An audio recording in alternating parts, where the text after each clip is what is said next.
جعفر بن حیان father of mystery نے حضرت امام جعفر صادق علیہ السلام سے پوچھا، اے فرزند رسول، یہ تو بتائیے کہ موت کیا ہے؟ امام علیہ السلام نے جواب دیا، اے جعفر، تو سمجھ سکتا ہے کہ موت کیا ہے؟ جعفر نے کہا، جی مولا، اگر آپ اہل سمجھے تو سمجھائیں۔ آپ امام علیہ السلام نے فرمایا، جعفر غور سے سن اور سمجھ، جب تو شکم مادر میں تھا تو تاریک پردوں میں رہتا تھا، وہ بہت چھوٹا جہاں تھا۔ تب جعفر تو نے اس جہاں کی وسعت اور روشنی نہیں دیکھی تھی، لیکن تو اس تاریک جہاں میں بہت خوش تھا۔ تب تو اس جہاں سے کسی اور جگہ نہیں جانا چاہتا تھا، کیونکہ تو نے اس سے بڑا جہان نہیں دیکھا تھا۔ یہی سبب ہے تو نے اس جہاں میں آتے ہی رونا شروع کر دیا، کیونکہ تو سمجھ رہا تھا کہ تو مر رہا ہے،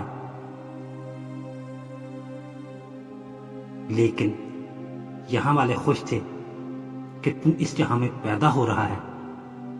یہی ہوگا جب تو یہ جہاں چھوڑ کر اگلے جہاں میں جائے گا تو وہاں والے خوش ہوں گے کہ جابر پیدا ہو رہا ہے، یہاں والے رو رہے ہوں گے کہ جابر مر رہا ہے۔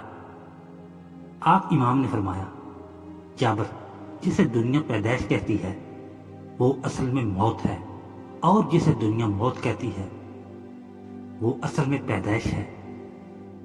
جابر جتنا فرق شکم مادر اور اس جہاں میں ہے، اتنا ہی فرق اس جہاں اور اس سے اگلے جہاں میں ہے۔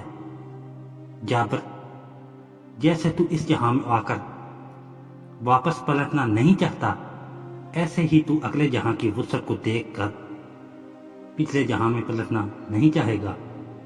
جابر یاد رکھ، جتنا شکم مادر اور اس جہاں میں فرق ہے، اتنا ہی فرق اس جہاں میں اور اس سے اگلے جہاں میں ہے، اور اتنا ہی فرق اس جہاں اور جنت میں ہے، جس کے سردار حسنین کریمین علیہ السلام ہیں۔